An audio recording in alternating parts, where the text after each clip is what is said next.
Vale, perfecto. Pues ahora sí, silenciamos micrófonos y comenzamos. Bueno, como comentaba, pues esta va a ser una sesión introductoria y de repaso a Isis sin velo.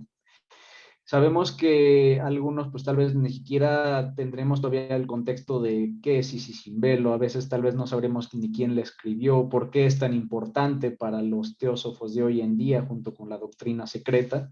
Y bueno, es justo de lo que ahora pues vamos a estar abordando. Para entender el por qué Isis sin velo, de dónde viene, pues prácticamente tenemos que meternos a la vida de la pequeña Elena Blavatsky. Y vamos a platicar ahorita de algunos datos que pues igual y algunos teósofos no conocíamos, ¿no? Para empezar, bueno, pues ya sabemos que Elena Blavatsky, la pequeña niña rusa, que bueno, ahora confirmamos que de hecho es una niña ucraniana, que lo hemos podido revisar con datos que nos han compartido algunos teósofos como Guillermo. Elena Blavatsky, ucraniana, rusa, pues ella prácticamente nace en la ciudad de Yekaterinslav, al sureste de Kiev, justamente. Y bueno, ella es padre del coronel Piotr von Hahn y de su madre Elena von Hahn. Y la tercera figura importante en su vida, pues fue su abuelo, Andrei Fadeyev.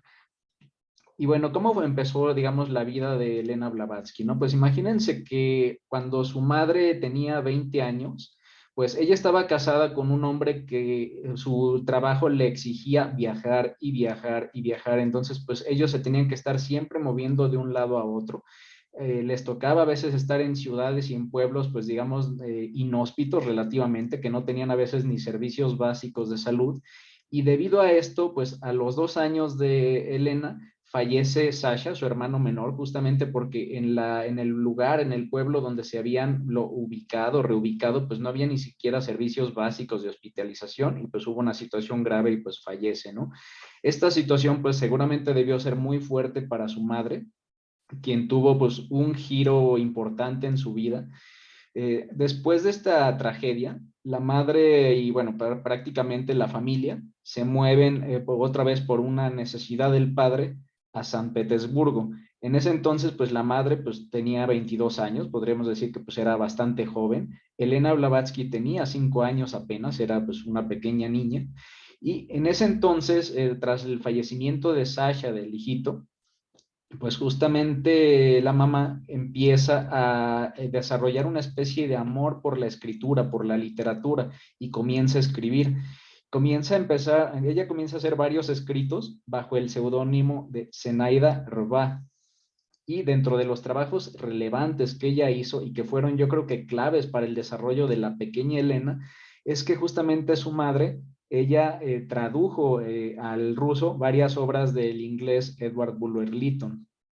En ese entonces que pues la madre se dedicaba a escribir, a traducir a Edward Bulwer Lytton, que recordemos que él era un ex escritor que podríamos decir que era de misticismo, de fantasía y que sería muy importante en la parte creativa de Elena Blavatsky.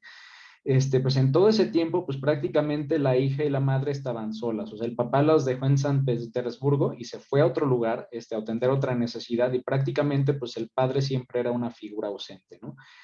Ante esto, pues ya después el padre regresa y se vuelven a mover de ubicación, pero ahora para cuando el padre regresa, pues ahora las que ya se habían salido, las que ya se habían ido, habían sido la madre de Elena y Elena, quienes se habían ido con el abuelo. El abuelo, pues estaba, también él era una importante figura, era un aristocrático, diplomático, y a él le habían encargado, digamos, una misión, que había dentro de Rusia una etnia oriental, que eran los cálmucos, de los que ya alguna vez hablamos en Isis sin velo. Y ante esto, pues Elena madre y Elena hija se van con el abuelo. Para ese entonces, pues la madre tiene 23 años, Elena pues sigue siendo una pequeña de 6 y se van y pues empiezan a involucrarse con los cálmucos, empiezan a conocer pues cómo eran sus costumbres, cómo vivían. Y recordemos que los cálmucos eran una, digamos, etnia que practicaba el budismo tibetano. El budismo tibetano es algo que es clave dentro del desarrollo de las obras de Elena Blavatsky, como podremos ir viendo más adelante. Y bueno, ¿qué momento probablemente fue importante o relevante dentro de la vida de la pequeña Elena? Pues en ese tiempo que estuvieron ahí conviviendo con los cálmucos, ellos se hicieron amigos de uno de los principales, digamos, como maestros de la etnia, y este maestro un día pues invita a la madre y a la hija a que lo acompañen a una ceremonia budista. Entonces, bueno, pues prácticamente entra Elena Grande y Elena Hija a este lugar, que pues era un lugar místico que nunca se habrían imaginado algo así, algo pues totalmente diferente a lo que ellas estaban acostumbradas. Veían tambores, veían trompetas, veían diferentes ofrendas, imágenes místicas, imágenes de dioses, y probablemente todo esto, pues seguramente quedó grabado en la mente, en la imaginación de la pequeña Elena, y esto seguramente influiría en mucho de lo que después sería su obra posterior. Ya habíamos platicado en una sesión de Isis de quiénes eran los cálmucos, ¿no? Bueno, pues prácticamente esta era una etnia de origen mongol. Ellos habían migrado de Asia y pues prácticamente habían encontrado refugio en Rusia. Ellos practicaban el budismo tibetano. ¿Qué es el budismo tibetano? Pues es una especie de sincretismo entre lo que es el budismo y las prácticas pues más antiguas que se tenían en la India, prácticas, por ejemplo, de las sectas Bon, donde se practicaba diferentes temas de magia, de hechicería. Entonces, todo este tema de hechicería, de magia, combinado con budismo, pues fue lo que le tocó a Elena Blavatsky ver desde chiquita. Y de estas etnias, los cálmucos, ellos presumían o decían que ellos venían pues prácticamente de unas razas anteriores que habían existido, razas que eran prácticamente superhombres, que se les consideraba pues tener conocimientos casi limitados, y que en algún punto sus antecesores, dicen ellos, se rebelaron contra lo que era el Gran Espíritu, y cuando se rebelaron contra el Gran Espíritu, pues fue, digamos, la caída, ¿no? Caída en la cual a la humanidad actual, pues se encerró prácticamente en cuerpos, se les encarnó, y eso les hizo perder automáticamente pues todas sus facultades que tenían, ¿no? Eso era lo que ellos creían, lo que creían los cálmucos, y que al final pues también eso se fue permeando demasiado dentro de la vida y en la mente de Elena Blavatsky. Después de esta experiencia con los cálmucos, bueno, pues la pequeña Elena se siguió interesando mucho con la parte del ocultismo, y hubo un día su abuelo pues prácticamente le pidió que la acompañara. ¿A dónde la iba a acompañar? Bueno, pues había una sorpresa para Elena, que es que le presentó la biblioteca del bisabuelo. El bisabuelo, de nombre Pavel Vasilyevich Dolgorukov, era un masón de alto grado. Él estaba iniciado en los misterios rosacruces, o sea, era una figura pues muy estudiada dentro de lo que era el misticismo, una persona pues bastante conocedora. Y este bisabuelo de Elena Blavatsky pues había dejado todo un legado impresionante de libros. Había varios libros antiguos del siglo XVI, del siglo XVII, que hablaban de Paracelso, de Cornelio Agripa, de la masonería, del rosacrucismo. Y a pesar de su corta edad, pues la pequeña Elena estaba impresionada, ¿no? Y se dedicó a devorar y devorar de estos libros. Dentro de estos libros, pues obviamente fueron sus primeros contactos con personajes, pues justamente, pues como de la filosofía, como Platón, como Pitágoras, entre otros. Y ella tenía como, algo que ella veía dentro de las historias de estas personas, es que todos habían pasado por viajes, ¿no? Viajes por Egipto, viajes por la India, donde habían adquirido un conocimiento místico. Eso se quedó muy, muy marcado en la mente de Elena Blavatsky.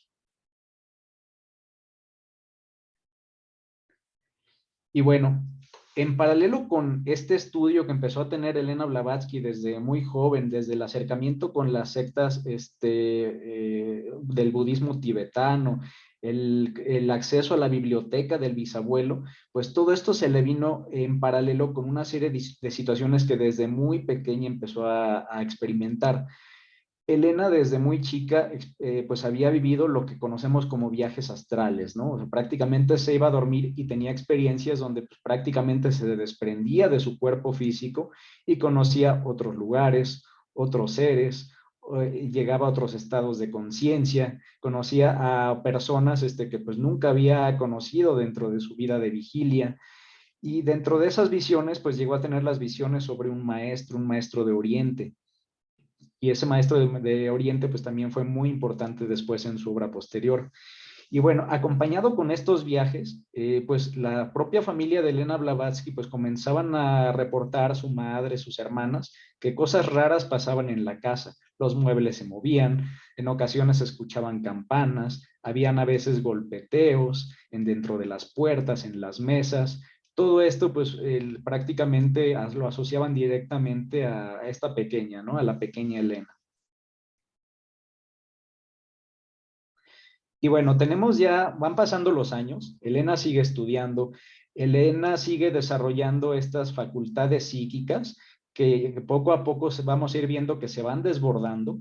Y cuando llega, digamos, a su edad, a su adolescencia, pues Elena Blavatsky pues está prácticamente viviendo dos vidas, ¿no? Podríamos decir que de día ella está pues en la vida de la aristocracia. Recordemos que ella venía de una familia pues aristócrata, pues conocida, famosa dentro de Rusia, que siempre tenía eventos, siempre tenía invitados, y pues ella tenía que estar justamente en estos eventos, en la convivencia, en todo este tema de pues la cortesía, la etiqueta, temas con los que Elena Blavatsky nunca se sintió del todo identificada.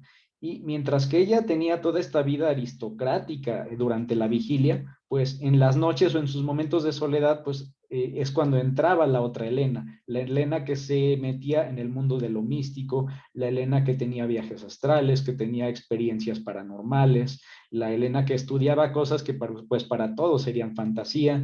Y ella desde los 15 años, cuando le preguntaban, ella siempre decía, yo no me voy a casar, nunca me casaré. Y bueno, irónicamente ya veremos que después eso pues al poco tiempo cambia, ¿no? Pero bueno, Elena pues empieza, pues ella llega un momento en el que siente que no puede a veces contar con nadie, o sea, prácticamente pues pocos son los que creen en sus experiencias, lo creen que son pues fantasías de una niña, pocos le dan importancia a sus relatos de ocultismo, la mayoría de sus parientes pues lo tildan de fantasía. Sin embargo, dentro de esa parte de sentirse incomprendida, de sentirse sola, pues aparece un confidente. Resulta que había un invitado que era habitual dentro de la casa Han, y este invitado pues era una persona ya grande que era Alexander Nikolaevich. Él justamente pues se caracterizaba porque era un masón, y cuando él nota que Elena Blavatsky tenía algo diferente, que ella buscaba lo oculto y que nadie, digamos, le hacía caso, pues él se acerca con ella y le revela cosas. Le dice, ¿sabes qué, Elena? Pues yo también soy un buscador del conocimiento oculto. Todo lo que te ha pasado no son fantasías, yo también creo en ello. Yo soy masón, yo soy un buscador de este conocimiento y lo he estado buscando por años. Para buscarlo he tenido que hacer varios viajes, viajes a Grecia, a Irán, a la India, a Egipto, y te recomiendo, o sea, no desistas, mantente en esta vía, y todo esto está pasando por algo, ¿no? Y ese conocimiento cada vez va a ir desarrollándose más y más en ti. Y bueno, se van dando esos contactos con el que ahora sería pues su confidente.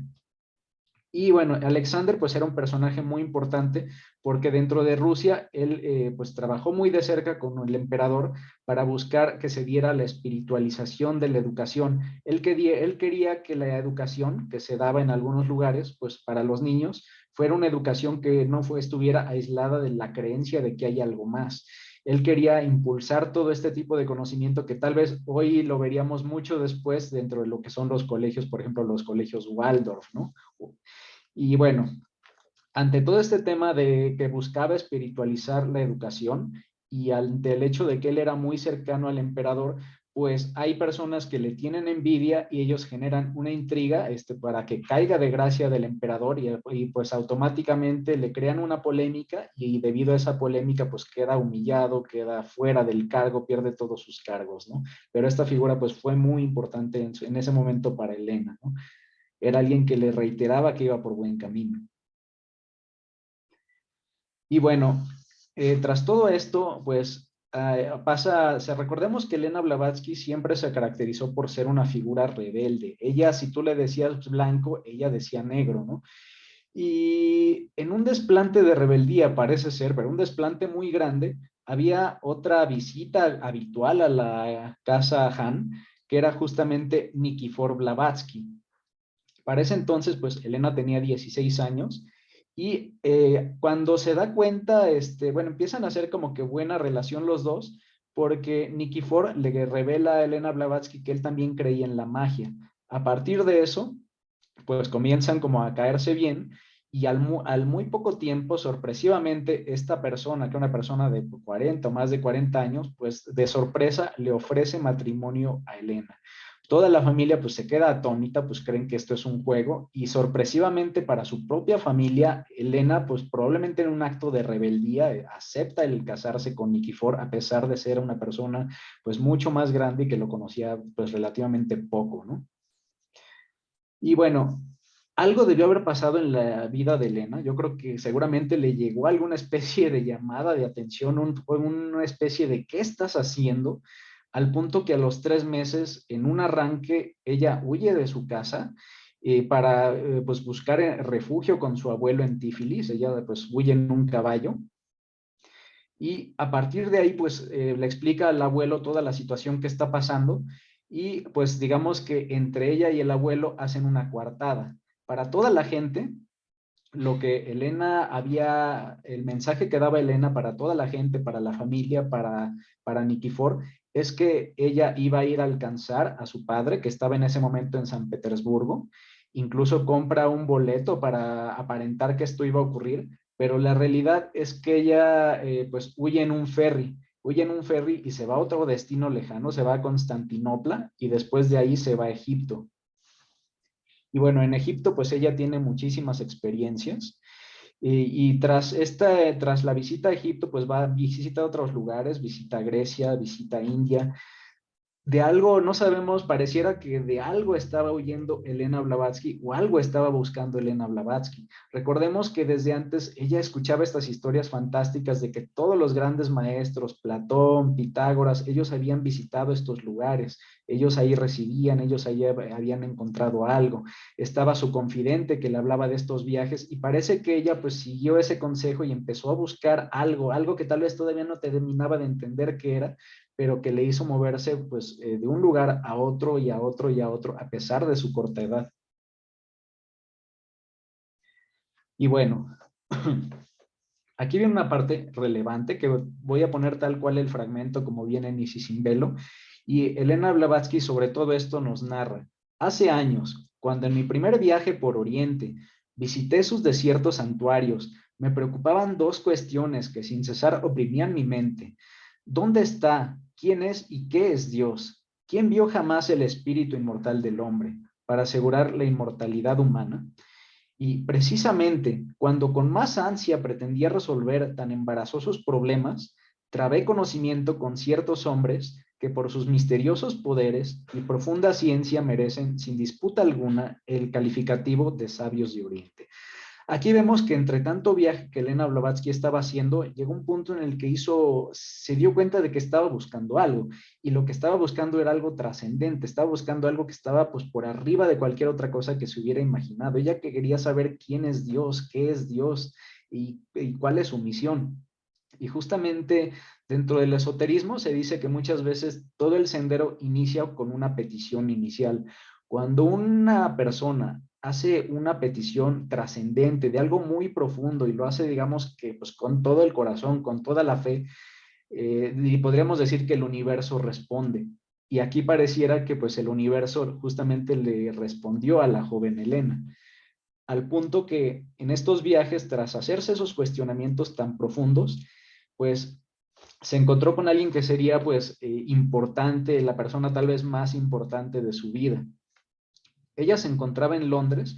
Recordemos que Elena Blavatsky desde niña había tenido sueños con una persona alta, de barba, que tenía como vestimentas asiáticas, y esa persona que veía siempre en sus sueños, pues lo identificó como su maestro, y él pues en estos sueños le revelaba cosas, le enseñaba cosas, y durante un viaje a Londres, ella pues prácticamente se va de espaldas porque en la calle se encuentra de repente una persona que era idéntica al de sus sueños.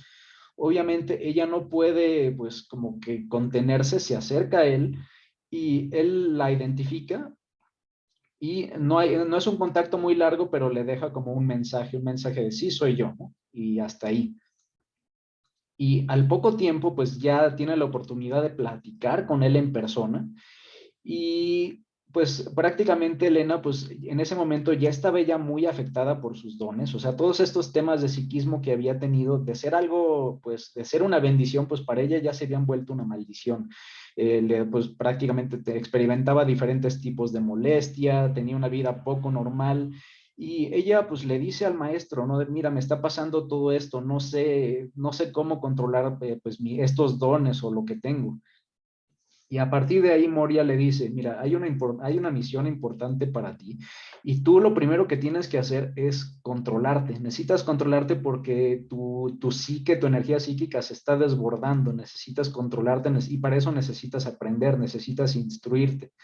Y se dice que el maestro M justamente es quien le indica que ella tenía que ir al Tíbet para que aprendiera a controlar este don.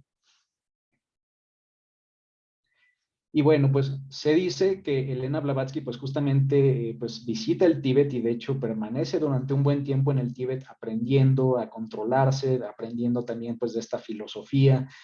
Y dentro de uno de estos sueños que va teniendo Elena Blavatsky en su sendero espiritual, hay uno muy, muy relevante del cual ella hace algunas menciones dentro de Isis sin velo. Y ese sueño relevante es su visita al templo de Isis. ¿Qué es esto del templo de Isis? Bueno, pues para empezar, eh, un tema importante. En 1993 se hizo una excavación en alguna sección de Egipto donde se encontró pues lo que al parecer era la ciudad de Saís. Esta es una ciudad pues que se creía que era simplemente fantasía, o sea, prácticamente venía nada más de relatos pues de algunos historiadores muy antiguos como Heródoto. Era un templo donde pues prácticamente se rendía culto a Neit, que era diosa de la guerra y que también podía ser una de las representaciones posteriores de Isis.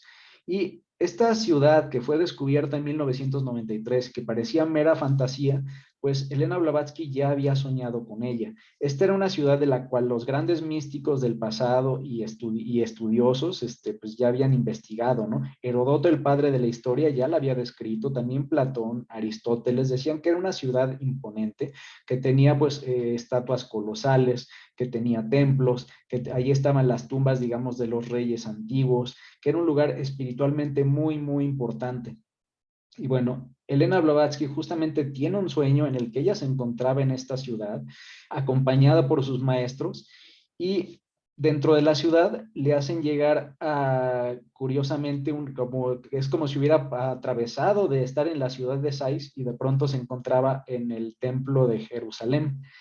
Y ahí se encontraba, pues se encuentra frente a frente con el Sanctum Sanctorum.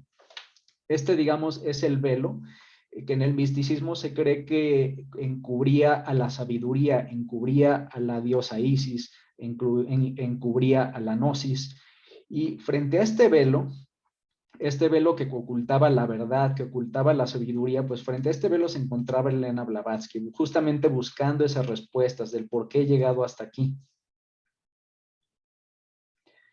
Y bueno, en este velo, pues de quien se dice se encontraba, pues es justamente Isis. ¿Quién es Isis? Pues tenemos que recordar dentro de la cosmogonía egipcia que Isis fue justamente la esposa de Osiris. Ella es quien prácticamente inicia la búsqueda de los pedazos de Osiris. Recordemos que hubo una lucha según la cosmogonía donde Osiris, que era, digamos, Dios, él es vencido por su hermano Seth y es partido en miles de pedazos, ¿no? Él pierde la unidad que era y se convierte en la separatividad, se convierte en fragmentos. Y quien baja, digamos, a esta tierra de dolor para buscar todos estos fragmentos del esposo, del amado, de Osiris, pues es justamente Isis. Isis es la portadora de la luz. Ella representa en la cosmogonía egipcia, pues justamente la sabiduría. Ella representa la luna, pero también el sol.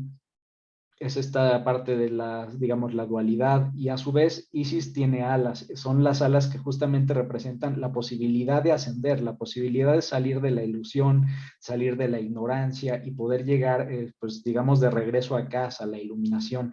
Entonces justamente es con esta Isis con la que Elena Blavatsky se encuentra tras del velo.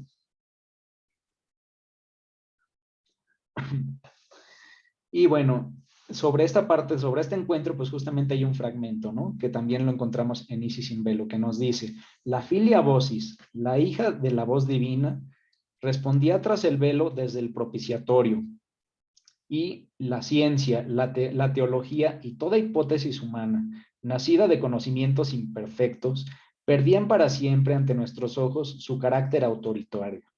El Dios vivo habló por medio del hombre, su único oráculo. Estábamos satisfechos.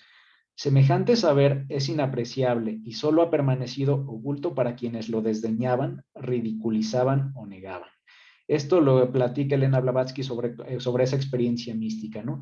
Y bueno, se dice que cuando tiene ese encuentro, cuando ella se encuentra tras el velo y busca respuesta a todas sus preguntas, pues lo primero que ella le cae como un chispazo de la verdad, un chispazo de que todo esto, todo lo que le habían hecho creer, pues era falso. Lo que ella había aprendido de la ciencia, lo que le habían pretendido enseñar de la teología, todo lo que en ese para ella y para su sociedad era verdad, pues prácticamente no era más que un engaño, otra ilusión, una ilusión que era justamente parte de este velo. Y bueno, dentro de toda esta revelación, pues justamente esta voz de Isis, escondida tras el velo, pues de algún modo le confirma a Elena Blavatsky lo que ya intuía, que es pues es que prácticamente estás en un escenario, esto es un teatro, todo lo que estás viviendo, tus experiencias, del matrimonio que tuviste, tu vida, todo es parte de este teatro. Recordemos que en este teatro pues tú prácticamente estás en una dualidad en la que vas a estar con momentos de risa y momentos de dolor. Sin embargo, atrás de todos estos momentos de risa, de todos estos momentos de dolor, hay una verdad mucho más profunda y es una verdad que pocos conocen y te la voy a explicar.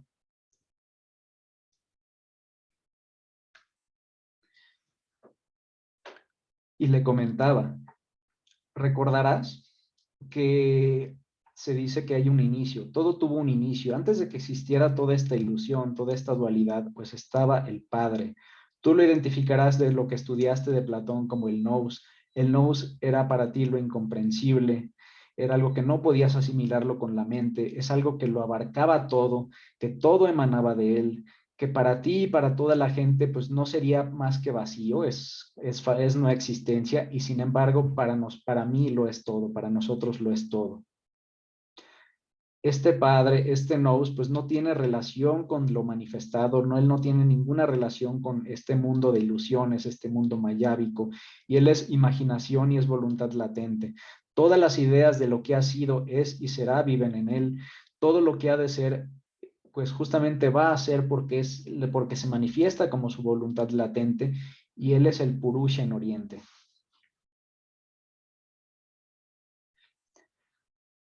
En un principio, pues no había nada más que el nous. Prácticamente todo era verdad, todo era sabiduría, todo era bondad, no había separación, no había los muchos.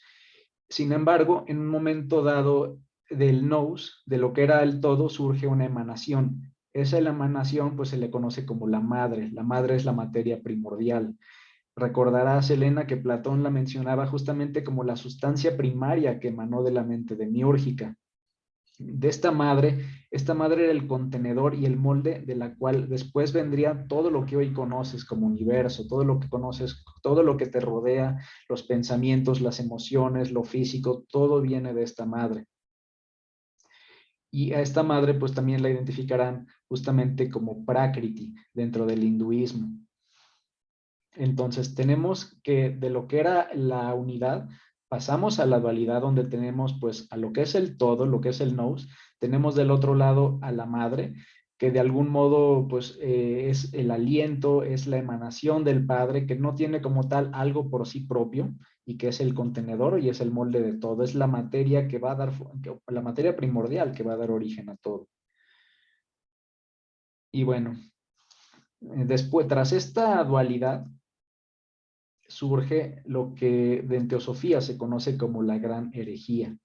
Hubo un momento donde, por alguna razón que no podríamos humanamente comprender, surge dentro de esta dualidad el pensamiento de no obedeceré, no soy uno, yo soy otro.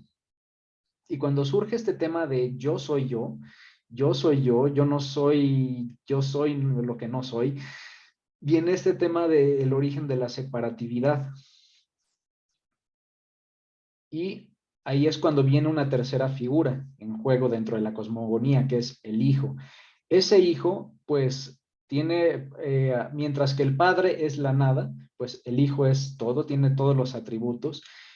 El hijo, mientras que el padre es inmutable, el hijo que surge de la madre es el tiempo.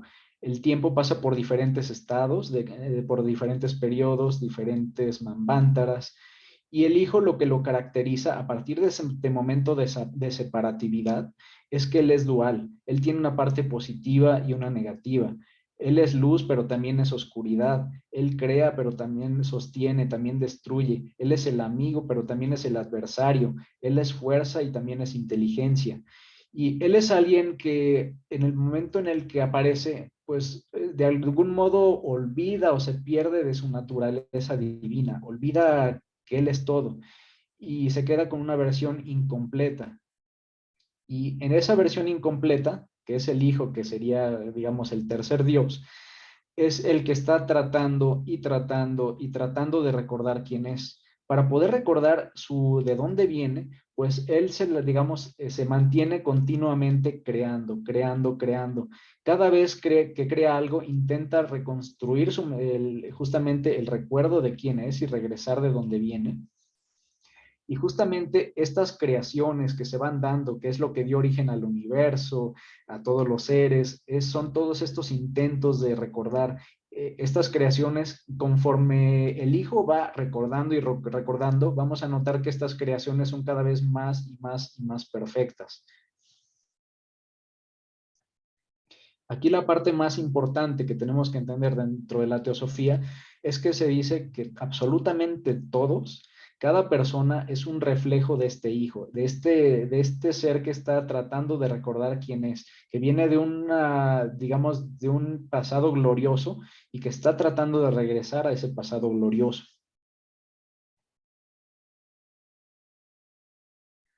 Y bueno, a partir de este surgimiento del hijo que se pregunta una y otra vez quién soy, quién soy, quién soy, que empieza a crear y destruir, crear y destruir, crear y destruir, pues se da esto que conocemos justamente como la evolución. En esta pregunta del quién soy, vamos a ver que el hijo, este Akasha, esta luz astral, pues va tomando varias formas, va desde lo que pareciera ser más primitivo hasta lo más sofisticado y va pasando pues por diferentes estados, ¿no? Va pasando por el átomo, llega a figuras más compuestas como los minerales, de ahí evolucionan a vegetales, de ahí esos vegetales evolucionan a los animales, de ahí a los humanos y de los humanos a los dioses. Cada uno de estos elementos no es más que un mismo recuerdo de quién soy, quién soy, quién soy, y cada vez ese recuerdo es más sofisticado. Mientras cada vez que es más sofisticado, van, digamos, desbloqueándose o van manifestándose nuevos poderes, nuevas facultades. De ahí que vamos a notar que, por ejemplo, en los elementos más que parecieran más primitivos, como los átomos, etcétera, pues hay propiedades como la afinidad, como la cohesión, la electricidad, el magnetismo. Si llegamos a la parte de las plantas, vamos a ver que esa inteligencia pues muestra nuevas propiedades, ¿no? Como la capacidad de reproducirse, la capacidad de adaptarse a un entorno, la capacidad de absorber la luz del sol para sobrevivir y convertirla en componentes químicos, que es la fotosíntesis. Vamos a ver que estas plantas empiezan a expandir, cada vez abarcan más territorios. Después van a ir adquiriendo más conciencia al punto que se conviertan en animales y empiecen a tener movilidad, puedan tener una visión primitiva de lo que para nosotros es el amor y que lo manifiestan al cuidar a sus crías.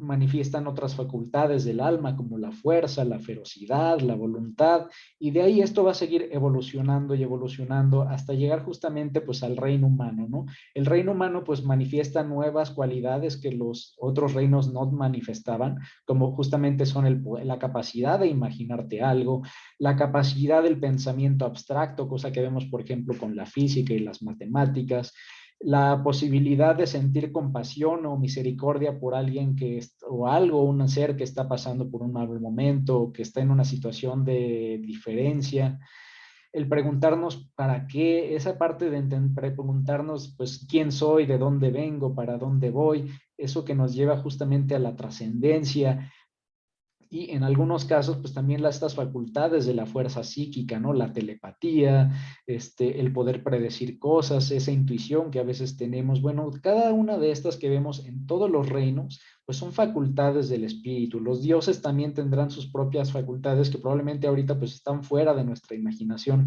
pero todas estas no son más que las que facultades que van apareciendo y apareciendo y apareciendo, que se van desvelando dentro de este gran ser que es el que se pregunta quién soy. Y bueno, dentro de toda esta explicación que va descubriendo Elena Blavatsky, pues ella se da cuenta de que esta evolución no es lineal, no es lineal, sino que siempre hay ascensos y descensos, siempre sigue un ritmo, como si fuera una especie de péndulo. Un día todo está bien, el otro día todo está mal, un día hay luz, el otro día hay oscuridad, en un momento es día, en otro momento es noche. Y así como pasa en la naturaleza, pues también así pasa con los seres, así pasa con el hombre, y justamente, pues el hombre que se encuentra en el punto intermedio de este bajar y subir, pues el mismo hombre se encuentra en periodos de luz y de oscuridad. La humanidad se encuentra en periodos de luz y de oscuridad. Cuando es un periodo de luz, pues es cuando vienen las grandes ciudades, es cuando viene la enseñanza, es cuando viene la espiritualidad. Y después se alterna con un periodo donde viene la ignorancia, donde viene lo material, donde viene digamos, el vicio. Y es a partir de ahí que se da lo que conocemos como la caída y el levantamiento, la gloria y la caída de las diferentes civilizaciones. Que estos maestros nos dicen que pues prácticamente han habido momentos de mucho más evolución que los que ahora conocemos, momentos de más sabiduría, y que hoy, al día de hoy, pues muchos de estos ya están enterrados, son historias de niños, son temas de fantasía. Dentro de este ascenso y descenso, también se nos explica que la humanidad pues viaja en oleadas, ¿no? Cuando un grupo de almas deciden o bueno, encarnan en un momento del tiempo, pues no es por accidente. Se dice que hay un grupo de almas que tienen un mismo nivel de evolución y usualmente encarnan más o menos al mismo tiempo. Y ahí es cuando viene un periodo de gloria, de sabiduría. Y después encarnan tiempo después en la tierra otras almas, digamos, menos evolucionadas, también en oleada, y es cuando vienen estos periodos de decadencia. Y bueno, dentro de todo esto que va descubriendo y que se le va revelando a Elena Blavatsky, es esta parte de la dualidad. Esta dualidad que Elena la habrá conocido de lo que había estudiado con Platón como el tumos y el tumoides. Y aquí vendrían temas como, Elena, ¿por qué si estabas buscando la espiritualidad, por qué si ya estabas teniendo un acercamiento, de pronto decides casarte y entrar a una vida aristocrática? Es justamente por esa dualidad que estás tratando de controlar. Tú estás pues, en este momento, tú misma, Elena, eres un campo de batalla. Una parte de ti quiere ir a lo superior, una parte de ti quiere regresar a casa, pero hay otra parte que no quiere regresar a casa, que quiere que las cosas se mantengan como están, que quieren quedarse, y esa es la que te va a hacer cometer error tras error tras error, decisiones imprudentes que al día siguiente te sorprenderás de lo que hiciste. Te darás cuenta que tienes dos almas, tienes un alma animal y un alma espiritual. Una es finita, la otra es infinita. Una es materia, la otra es espíritu. Una te va a llevar a la separatividad y la otra, si te mantienes fiel a ella, te va a llevar a la unidad. Y finalmente, pues donde estás ahorita, pues justamente es en una prisión. Tu alma, tu parte espiritual está aprisionada por su otra mitad, por la parte que quiere que todo se mantenga como está.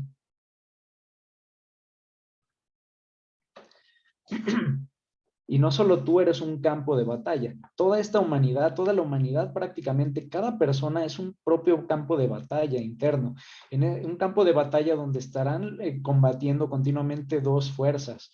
Tenemos por un lado la magia blanca y por el otro lado la magia negra. La magia blanca será aquella que siempre te va a llevar a la unidad y que estará relacionada con la devoción, con la simpatía, con la compasión, con la evolución, por buscar que todo mejore, con buscar que todos los seres puedan trascender.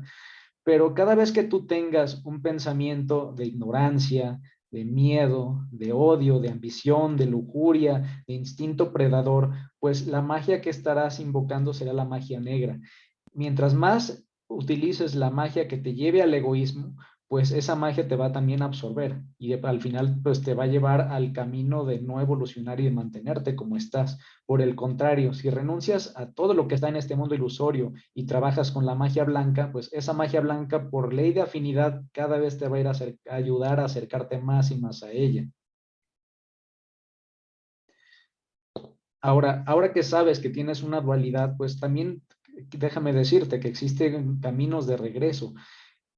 Esta es una lucha que tú tienes que desarrollar, es una lucha personal para poder recuperar tu herencia divina, es una lucha personal para salir de esta ilusión, pero también existe un sendero, existe un camino de regreso, y ese camino de regreso en Oriente lo conocen como Atmavidya, y es del que ahora vas a conocer.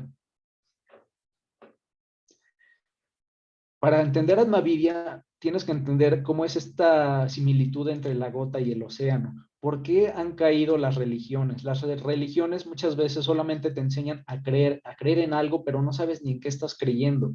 No has profundizado, no lo has llevado a tu interior. En cambio, si a un hombre que nunca haya visto, por ejemplo, el agua, tú le dices que existe el océano, pues probablemente no te creerá. Pero si a esa persona que le dices que existe el océano, le pones en su mano una gota de agua y esa persona puede sentir el agua, puede sentir la humedad, puede verla, puede probarla, pues probablemente se pueda hacer alguna idea de qué pudiera ser el océano. Si tú puedes llegar a entender la gota, tal vez con mucho esfuerzo, pero tal vez podrás entender lo que es el todo, lo que es el océano, lo que es Dios. Tú eres una gota del océano, tú eres una esencia de Dios, tú eres el alma y el alma es una gota del espíritu. En el momento en el que tú conoces todos los elementos y las facultades de la gota, podrás regresar a aquello que contiene la gota, podrás regresar al mar que lo contiene todo. Entonces, cuando una persona deje la fe para sustituirla por el conocimiento de qué soy, de dónde vengo, a dónde voy, pues en ese momento sustituirá la fe ciega por conocimiento. Y ese es el primer paso para regresar.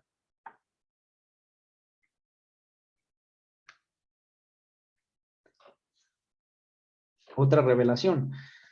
En este camino en el que tú estás buscando regresar y que estás tratando de recordar quién eres, que estás buscando cuál es tu divina esencia, porque conociéndote a ti conocerás a Dios, pues no estás sola en este camino.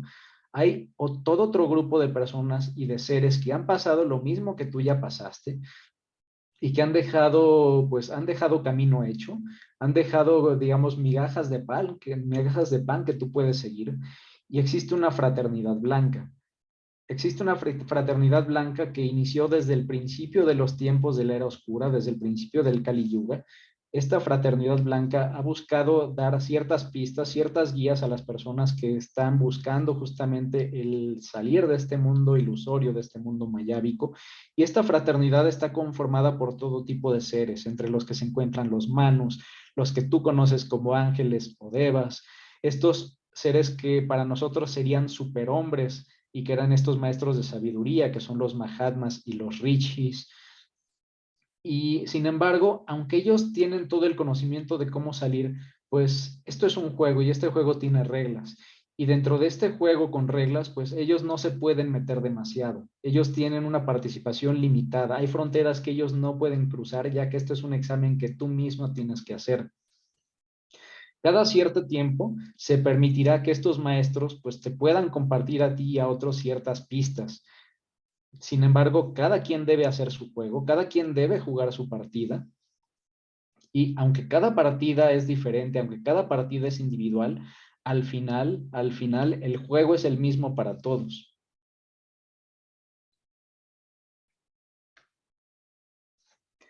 Ahora, esta fraternidad que ha llevado este conocimiento, pues no es algo que aparezca de la noche a la mañana, es algo que ha venido desde el principio de los tiempos de esta raza y lo vas a encontrar desde todas las culturas antiguas. Este conocimiento empezó en la India, de la India se propagó a Egipto, se propagó a los caldeos, se propagó al pueblo hebreo, al pueblo judío, de ahí llegó a los griegos, de ahí pasó a los neoplatónicos, por otra parte pasó a los esenios de los cuales pues vinieron seres como Sansón, como Jesús, de ahí pasó a los rosacruces, a los alquimistas, a los masones, ha pasado también por el zoroastrismo, de ahí ya llegó a los gnósticos.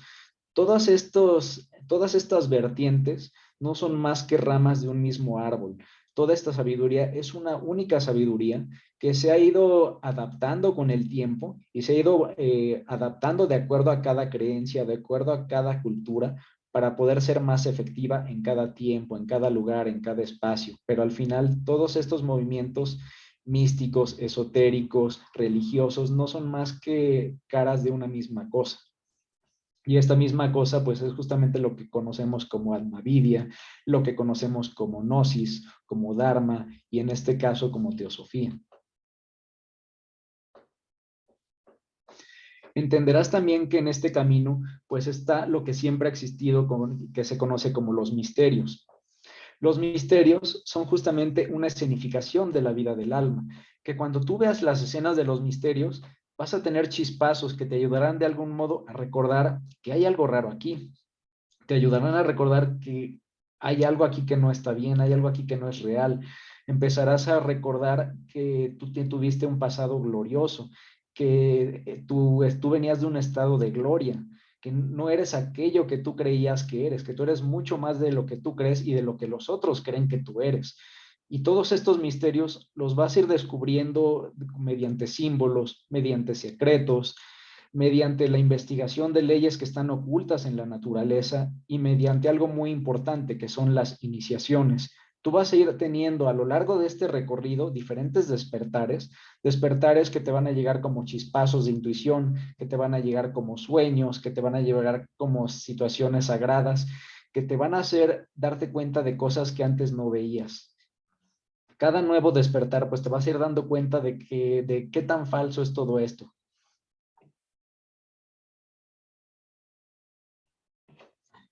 Ahora, dentro de todas estas culturas, estos misterios pues fueron enseñados por diferentes sabios y justamente estos mismos sabios son los que tú vas a presentar en esta obra de Isis sin Velo, son los que vas a dar a conocer a la gente los tiene que conocer, son sabios que han estado en todas las edades y son los que han transmitido esta filosofía de los misterios, este conocimiento sagrado, este conocimiento oculto, sabios de la antigüedad como Hermes Trismegisto, sabios como Pitágoras, como Sócrates, como Platón, como Jámblico, filósofos como Schopenhauer, personajes de la alquimia como Paracelso, como Van Helmont, personajes de la ciencia incluso, y prácticamente tienes que estudiar un poco de todas estas visiones. Si tú estudias todas estas visiones, te vas a dar cuenta de que todos coincidieron en lo mismo. Aquí lo que tienes que hacer es armar las piezas del rompecabezas. Cada una de estas caras te va a dar una pequeña pieza, un fragmento de ese rompecabezas que tú tienes que armar. Y esto es lo que tú te vas a encontrar justamente en la obra de Isis sin Velo. Y bueno, ¿por qué viene todo esto? ¿Por qué esta necesidad de regresar a las raíces? ¿Por qué rescatar la filosofía? ¿Por qué regresar a la alquimia? ¿Por qué empezar a investigar? ¿Por qué empezar a investigar los misterios de Egipto, de la antigua Grecia? Bueno, pues esto no es más que porque todos los intentos que se han tenido hasta ahora, todos han fallado. ¿Por qué han fallado? Recordarás que en un principio pues estuvieron las religiones, religiones que iban a ser aquello que te iba a ayudar a recordar lo que eras, que te iban a ayudar como punto de contacto justamente para que recuperaras tu esencia divina, que te iban a llevar a la unidad. Sin embargo,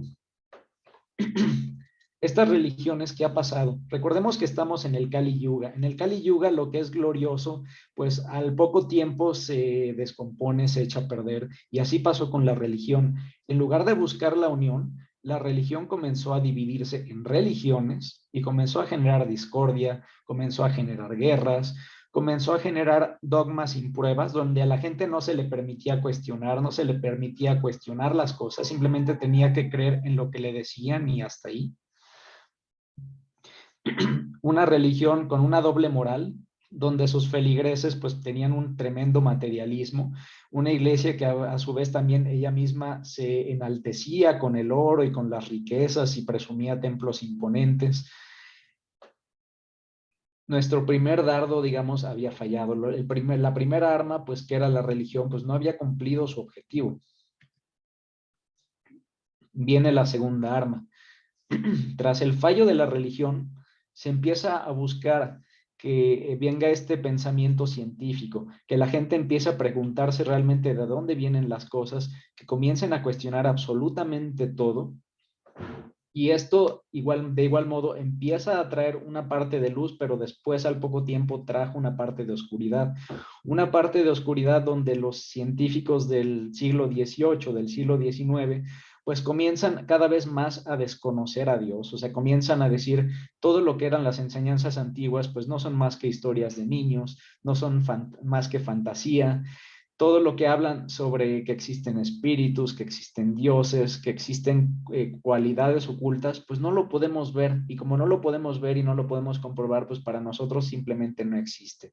Nosotros, ¿en qué creemos? Pues creemos en aquello que podemos percibir, lo que podemos ver, lo que podemos escuchar, oler, sentir. Finalmente, solo creemos en lo que para nosotros es lo material. Y irónicamente la ciencia, que era la que cuestionaba todo, pues de repente se vuelve la nueva iglesia, llena de dogmas, llena de personalidades a las que era prácticamente un pecado, era un sacrilegio cuestionarles algo. Si tú a alguno de estos grandes sabios de la ciencia, que eran altamente reconocidos, le tratabas de hacer pensar algo diferente, le querías llevar una nueva hipótesis, automáticamente eras pues casi quemado, ¿no? O sea, eras prácticamente criticado por la ciencia, desprestigiado, y usualmente la ciencia pues ya muchas veces creía sin siquiera investigar, se basaban en la autoridad de alguien que decía saber mucho, y a partir de ahí pues otra vez, así como la iglesia se vuelve dogmática. Ya no importa qué es lo verdadero, sino quién dice qué es lo verdadero, la reputación de quien lo dice. Ante este segundo fallo, que fue la ciencia, pues viene un tercer intento en los siglos XVIII, XIX, que es justamente el espiritismo que trajo Allan Kardec. Empiezan a aparecer un grupo de personas que cada vez más se dan cuenta de que en efecto hay algo, o sea, que no todo es materia, que hay fuerzas invisibles que no podemos entender, que hay entidades que rebasan la visión de un cuerpo físico y que es posible contactar con estas entidades. Y es a partir de ahí, pues, que vienen todos estos estudios justamente de Allan Kardec y de sus seguidores, donde la gente empieza a buscar, digamos, la vida después de la muerte, pero aunque esto era muy bueno porque contrarresta este escepticismo de la ciencia, pues también inmediatamente viene acompañado de una parte de oscuridad. Una oscuridad en el sentido de que los espiritistas pues se dedicaron a investigar desde cero, existiendo todo un linaje tremendo de enseñanzas antiguas, de teurgia, de alquimia, de mil cosas, pues ellos no lo estudian, de hecho lo desconocen. Ellos empiezan de cero y al empezar de cero empiezan a equivocarse una y otra vez. Empiezan a contactar entidades que para ellos son ángeles, que para ellos son seres queridos que fallecieron y que lamentablemente la mayoría de las veces ni siquiera son eso, son entidades que podríamos decir son incluso oscuras, son incluso dañinas, y lo que iba a ser algo muy bueno pues se convierte en algo muy malo, ¿no? Esto aunado a situaciones de que muchos de sus miembros pues comienzan a inventar, muchos empiezan a ver que esto es una posibilidad de conseguir dinero fácil y viene la charlatanería, La gente, de verlo como algo sagrado, lo comercializan y lo convierten en algo de consumo, lo convierten en un pasatiempo social, donde varias personas se juntan en una mesa y le pagan a una persona que supuestamente sabe y que supuestamente le va a hacer contactar con sus seres queridos, y finalmente pues entran en prácticas peligrosas que llevan a la locura a más de una persona, que conducen en algunos casos más graves a suicidios, a situaciones de tremendas perversidades que pues no podríamos ni relatar, ¿no? Ahí es donde falla pues lo que era esta tercera alma, el tercer intento. Fallando estos tres intentos, pues, ¿cuál es la misión de Elena Blavatsky? Elena Blavatsky, pues, tiene la tremenda encomienda de regresar a donde todo empezó, a llevarnos a los orígenes. Y para poder llegar a donde todo empezó, pues, Elena Blavatsky se le indica que debe recurrir a su arma más importante para permear el conocimiento de los misterios, pues, es justamente la filosofía. ¿Por qué la filosofía? La filosofía es algo que está hasta ahora todavía bien visto por la religión y es bien visto por la ciencia. Es el intermediador entre los dos. La filosofía es aquella que cree que hay algo trascendental, pero que también se pregunta el porqué de las cosas. La filosofía no está limitada por la fe dogmática, es un punto medio entre los dos, es un terreno neutral donde religión y ciencia pueden interactuar, es la búsqueda del conocimiento. Y recordemos que la filosofía es aquello que de modo encubierto sabios como Platón y los que le siguieron, ellos usaban la filosofía para de algún modo enseñar la parte exotérica de los misterios. Entonces la filosofía también es la entrada, es la puerta de entrada a los misterios, y recordemos que los misterios es lo que nos lleva a estos despertares, a esta parte de recordar quién soy yo.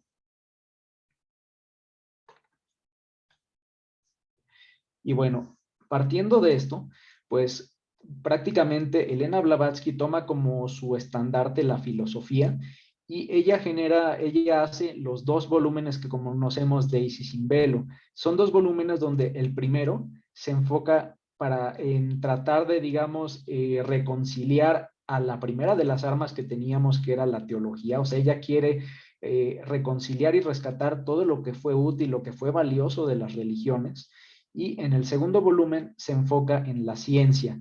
Esta que era la segunda arma que también pues había perdido su mérito, se había oscurecido, pues Elena Blavatsky quiere desempolvarla, quiere rescatar lo más valioso de la ciencia, y para poder conciliar estos dos volúmenes, volumen de teología, volumen de ciencia, pues establece este puente de filosofía, y la filosofía es algo que vamos a ir identificando de manera recurrente, lo vamos a ver una y otra vez en todos los escritos de estos dos volúmenes.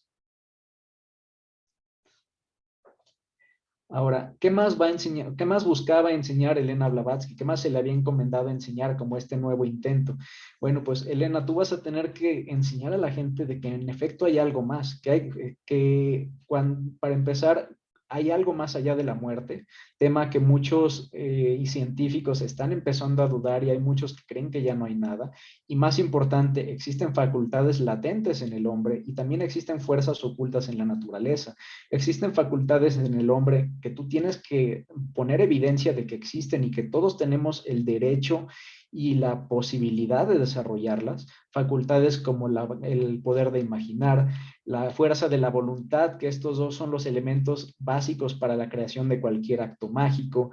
Existen diferentes estados de conciencia, además de la vigilia, existen otros planos de conciencia a los que uno puede visitar y donde puede obtener conocimiento. Existe la clariaudiencia, la clarividencia, existe el hipnotismo, el magnetismo animal, la capacidad de influir sobre tu entorno, la capacidad de tú mismo producirte un estado superior de conciencia, existe la capacidad de curar a otros mediante el mesmerismo y la imposición de manos, existe la posibilidad de transmitir pensamientos entre otras personas y hacia otros seres superiores e inferiores. Está la telepatía, está una fuerza de cohesión que es la que hace que todo se mantenga unido y es la que permite atravesar paredes.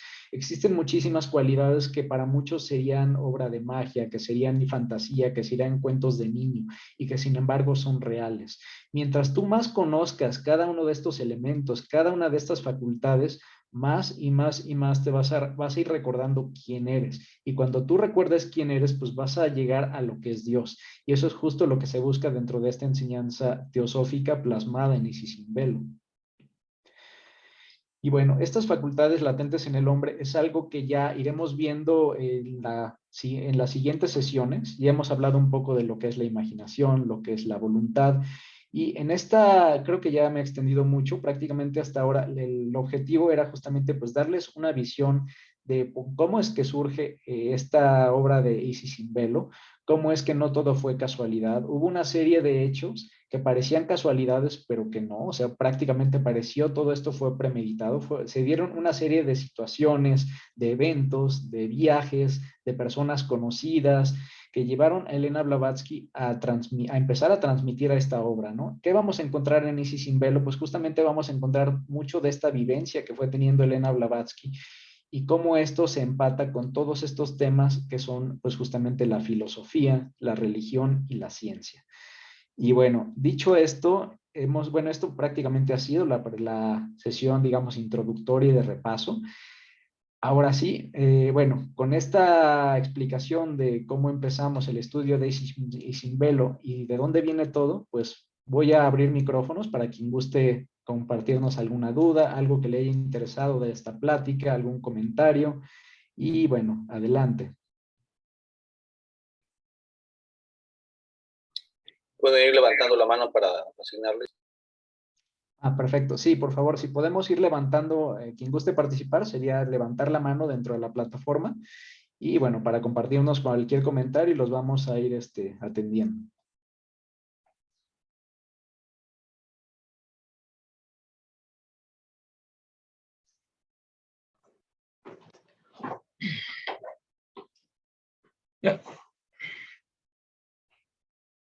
A ver, veo a Ernesto y a Rubí. A ver. Bueno, sí, se dice que para la elaboración de esta obra usaron un procedimiento oculto los maestros llamado tulku, que era un procedimiento tibetano en que supuestamente el maestro del Tíbet o otros lugares del Himalaya entraba al cuerpo de Elena y se apropiaba de él y ella cambiaba de forma, se transfiguraba. Esto lo dice bastante Olcott en Hojas de un viejo diario, como él se sorprendía cuando miraba a Elena y era otra persona, cuando estaba hablando sobre los sadhus de la India, de repente ya se convertía en ese sadhu. Y así, pues, y así en muchas otras partes de esta obra se dice que es inspirada, ya que ella además se dice que entró a los registros acásicos bueno, es una obra colosal, que para esa obra, para ese tiempo no había computadora, no había absolutamente nada, y tiene datos tan precisos y exactos que son increíbles. No es lo que te quería comentar. Gracias. Muchas gracias, Vladimir. Pues bueno, es justamente parte sí y parte tal vez no. En efecto, digamos, Elena Blavatsky tenía la posibilidad de entrar, digamos, a estados superiores de conciencia y en esos estados superiores de conciencia ella tenía, se dice, acceso a pues, innumerables fuentes de información, llámese libros de todo tipo, modernos y antiguos, y estos libros, ella los podía leer en la luz astral y a partir de ahí adquiría conocimiento. A su vez, Elena Blavatsky pues también se dice que hacía viajes a diferentes centros de conocimiento donde los maestros pues justamente le transmitían enseñanzas, como es este viaje que platicábamos al inicio al templo de Isis. Y bueno, algo que se rechaza dentro de la teosofía, hay algunos como Subarrow que buscando probablemente atacar la figura de Elena Blavatsky, decían que Elena Blavatsky pues al final como que no era más que un medium, ¿no? No era más que un medium, digamos, un cuerpo que era utilizado por varios chelas para transmitir enseñanzas, ¿no? Eso los maestros lo desmienten en las cartas de manera muy enérgica y los maestros dicen, no, cuando Elena Blavatsky da una enseñanza es porque le está dando ella y nosotros somos quienes le estamos dando toda la confianza a ella. Quien diga que Elena Blavatsky es una señora, es una anciana sin conocimiento que está siendo invadida, digamos, por uno u otro, o tres o cuatro chelas, eso es falso, eso es incorrecto. Y Elena Blavatsky es más bien ella sí que se dice que estaba pasando por un proceso de dualidad. Recordemos que cuando tú entras en esta lucha del sendero, pues te entras en una batalla terrible, entras en una batalla terrible donde te topas con tu parte, digamos, más oscura, ¿no? Y podríamos decir que había dos Helenas. Hay una Helena que la gente amaba y había otra Helena a la que la gente odiaba, ¿no? Estaba la viejita ocurrente, impertinente, mal hablada, que fumaba hashish, que algunos pues criticaban demasiado, y eran eso, probablemente esa era esa parte, digamos, dual con la que siempre estaba luchando Elena, y que en sus últimos años, pues esa lucha fue mucho, mucho más fuerte, ¿no? De ahí que a muchos decían, oigan, es que Elena, pues es dos personas, ¿no? Y es que ella se encontraba, pues, peleando en esa dualidad. Ella estaba, pues, en su propio calvario, buscando justamente, pues, pasar como que esa prueba final. Y bueno, eso es un poquito como el comentario. Muchísimas gracias, Vladimir. Y bueno, teníamos otro comentario de Rubí. Adelante, Rubí, buenas noches. Buenas noches, Manuel. Más bien es una duda, porque al principio de las clases yo no sabía qué era la teurgia. Lo fui entendiendo de a poco conforme fue pasando, pues, los maravillosas enseñanzas que nos dan aquí con los hermanos. Y entiendo que es como trabajar con seres que están muertos, como que uno los invoca y ellos trabajan por ti, es lo que yo he entendido, no sé, ahí corrígeme si me equivoco. Y mi duda es que si es lo mismo que hacer un egregor. ¿Es lo mismo la teurgia que hacer un egregor? Ok, no, pues bueno, te comento sobre las dos y son bien diferentes. La teurgia, para empezar, no es para comunicarse, digamos, con muertos, porque, bueno, a ver, esto es relativo. Uno se puede comunicar, digamos, con entidades de los planos superiores, donde está lo más sutil, lo más espiritual, y la persona que realiza las prácticas de purificación para buscar ese tipo de comunicación con lo más sutil, que estaríamos hablando, son aquellos que se comunican con los ángeles, con los dioses, no tanto como los fallecidos. Esos son los teurgos. Ahora bien, existen también los que practican la goetia. La goetia es todo tiene un polo, digamos, positivo y un negativo, ¿no? Entonces, la contraparte de la teurgia es la goetia, y ellos son los que, pues, sí contactan, digamos, entidades probablemente del bajo astral, entidades que pudieran ser, sí, fallecidos, que pudieran ser, pues, elementales, elementarios, y ahí es donde se da como que esta diferencia, ¿no? Entonces, ahí sí es importante como que marcar esa diferencia entre la teurgia, hacia lo sutil, y la goesia, pues hacia, digamos, el bajo astral, ¿no?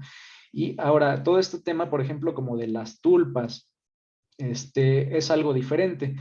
Recordemos que lo que se nos enseña en el ocultismo, lo que se nos enseña es que pues nuestra realidad, todo lo que está a nuestro alrededor, lo que podemos ver, oler, sentir, no es más que mente, no es más que ondas mentales.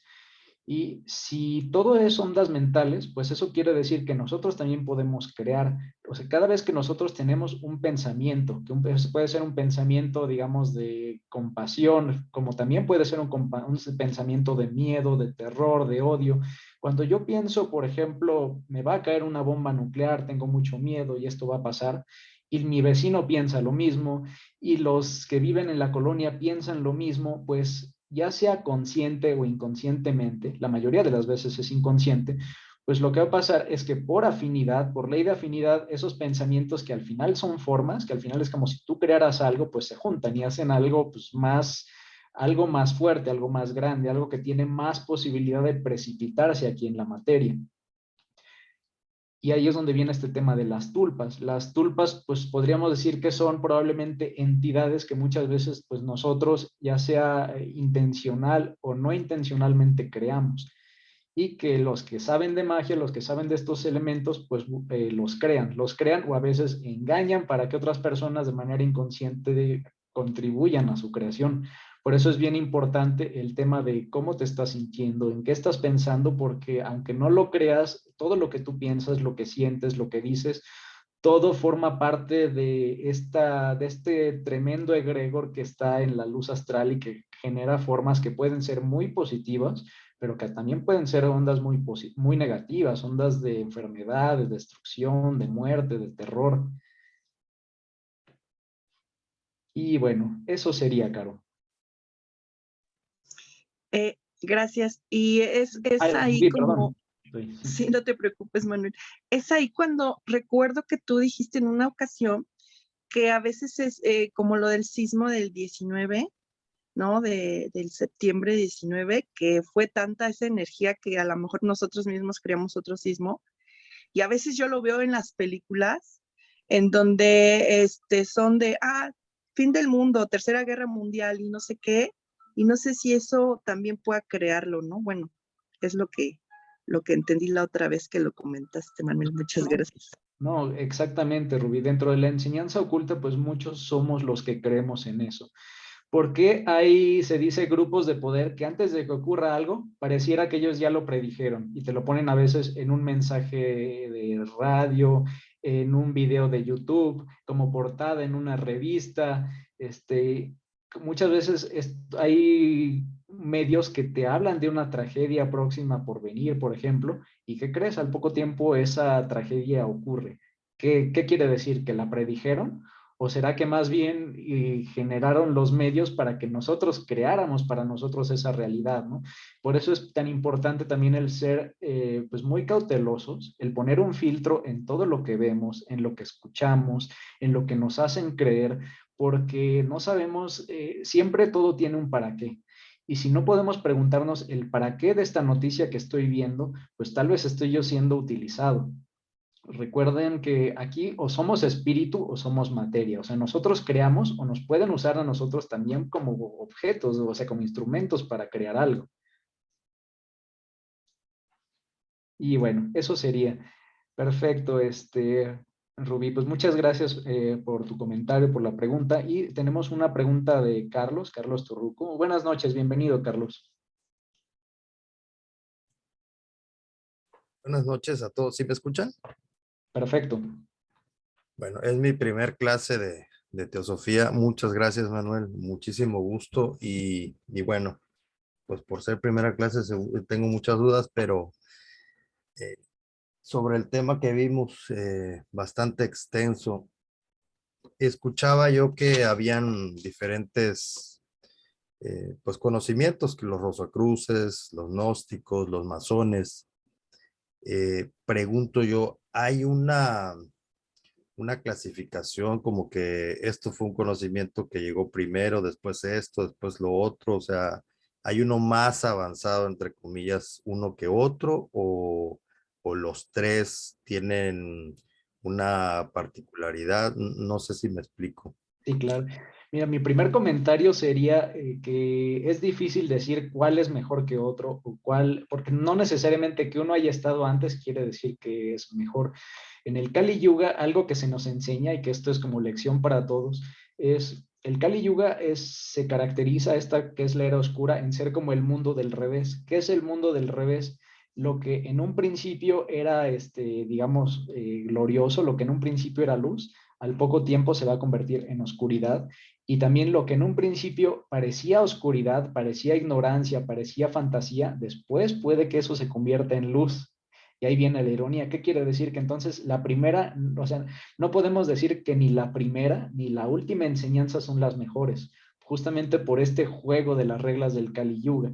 Ahora, no, dentro de los diferentes movimientos, pues yo creo que nadie se ha atrevido, nadie ha podido decir, ¿sabes qué? Lo mejor de todo es el rosacrucismo, ¿no? O lo mejor de todo es la masonería, o lo mejor de todo es el rito Memphis de la masonería, ¿no? O sea, es tan difícil, porque cada quien obviamente pues va a defender pues, lo que un poco conoció, lo que estudió. Lo que yo creo que sí tenemos que llevarnos es que vivimos en la dualidad.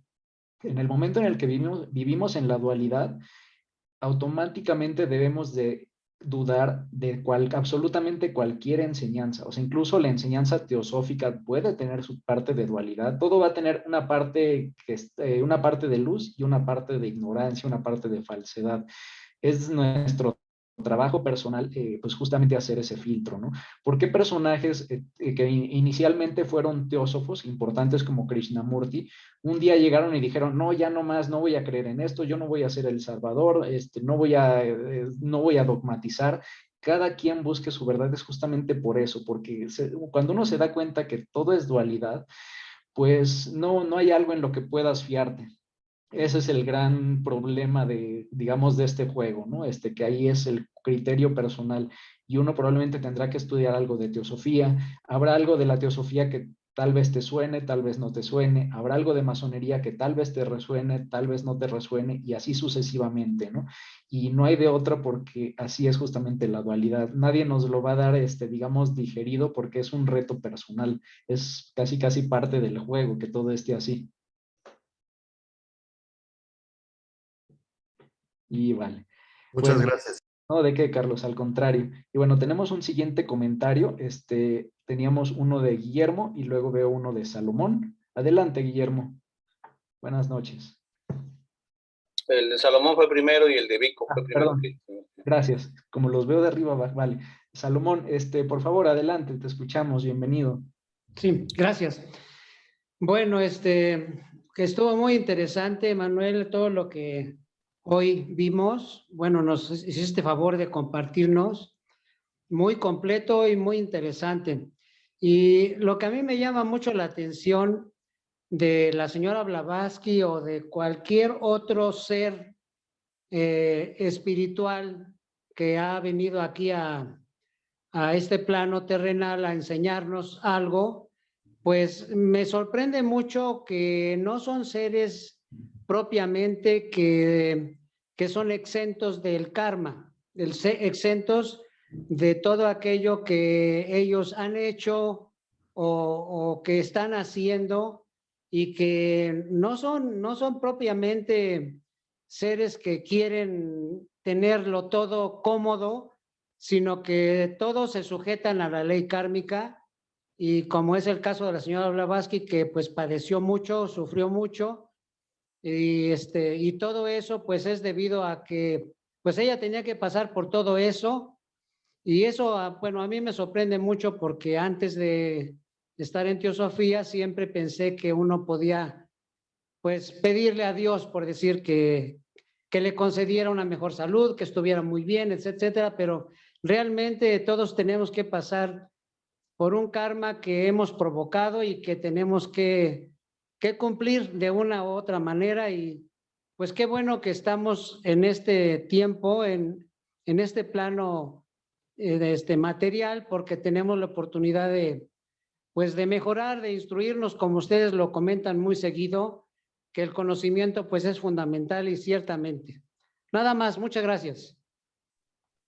Al contrario, Salomón, muchas gracias por tu comentario, bastante ilustrador como siempre. Pues justamente, yo creo que algo que nos tenemos que llevar es, lo voy a decir como es, o sea, Elena Blavatsky, y tal vez algunos teósofos me van a colgar, Elena Blavatsky no fue perfecta. O sea, Elena Blavatsky fue una persona que tenía probablemente muchos errores, tenía situaciones que uno diría, hombre, ¿qué te pasa? No sé, tenía desplantes como el decir de repente me voy a casar a sorpresa de toda su familia y luego voy a huir, etcétera. Pero ¿esto a qué nos lleva? Yo creo que el mensaje importante de por qué Elena Blavatsky fue escogida para transmitir esta enseñanza es que justamente la propia vida de Elena Blavatsky es un mensaje potentísimo. Es un mensaje que nos dice que cualquier persona con toda nuestra oscuridad que podamos tener, pues si tú, aunque tú tengas una tremenda oscuridad, si tú tienes una devoción de buscar salir de esto, que tú buscas regresar a lo que realmente eres, si tú tienes un amor profundo por la humanidad, si tú buscas compartir el bien con todos, que era lo que definitivamente sí que tenía Elena Blavatsky. Elena Blavatsky, a pesar de sus imperfecciones, era alguien que amaba a la humanidad, que tenía sueños donde ella veía a la humanidad pues cayendo en un abismo y ella sufría por esos sueños. Ella era leal y amaba a los maestros. Entonces, a pesar de toda esa oscuridad, pues ella tenía esa parte de luz, ¿no? ¿Qué nos enseñan los maestros escogiendo Elena Blavatsky? Pues nos enseñan que cualquiera de nosotros, tú y yo, cualquiera de los que estamos aquí, a pesar de todas nuestras imperfecciones, a pesar de tal vez no ser eruditos, a pesar tal vez de no ser las personas más inmaculadas, más santas, tenemos la posibilidad de cambiar todo esto y de ayudar, ¿no? Yo creo que ese es el mensaje más importante de Elena Blavatsky con su propia obra y su propia vida. Y bueno, seguimos con un comentario. Ahora sí, Guillermo, vamos con el tuyo. Adelante. Ok, perdón, sí estaba Vico, con tu venia, Vico. Ah, ok. Estabas antes que yo. Por Pero favor, bueno, Guillermo. pero ya no seguirle atrasando. Un Ok, momento ya. vale. También Es que creo que no hacer los veo esto. de arriba hacia Ajá, abajo. sí, como me nombraste hospedador, yo tengo prioridad, pues aparezco arriba. Ya. Pero a mí me aparece primero Vico. Pero bueno, tomando con su anuencia. Ya compartí con todos los audios de los 3 primeros capítulos de Isis de Velada. Están ahí en el chat. Quien sepa bajarlos, bájelos ahí mismo. Si no, veremos la forma de hacérselos llegar. Quien tenga celular no va a poder. Pues quien esté con su laptop, sí va a poder bajarlos, están en el chat, los audios. Y si gustan más tarde, también antes de acabar la plática, les puedo compartir algunas de las biografías mejores de la señora Blavatsky. Una que hace un español que se llama Mario Rosso de Luna, que se llama una mártir del siglo XIX, porque justamente como platicaba Salomón, es difícil ver su vida sin no ver que el tremendo sacrificio que hizo, ella siendo aristócrata, siendo rica, gastó toda su herencia, 2 veces recibió herencia, toda su fortuna que recibió la dio a la causa y siempre fue atacada y vilipendiada y sufrió bastante. O sea, basta ver las cartas que la hace a la esposa de Sinet, a Patience Sinet, para ver todo lo que sufrió. Y ella, como todo buen iniciado, tuvo que pasar por un proceso de purificación.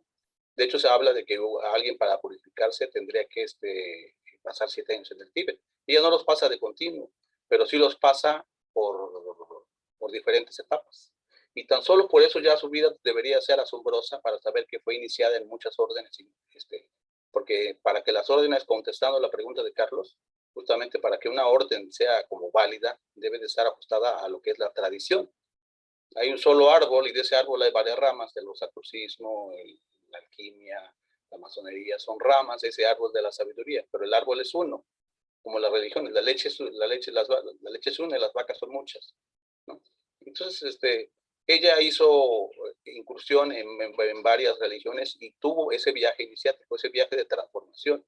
No quiero aprovechar que tengo la oportunidad y dura 3 minutos, 4 minutos, pero es importante quien no haya visto. Ella le dio 3 vueltas al mundo en una época, para 1858, que empieza sus periplos, casi 20 años está dando vueltas.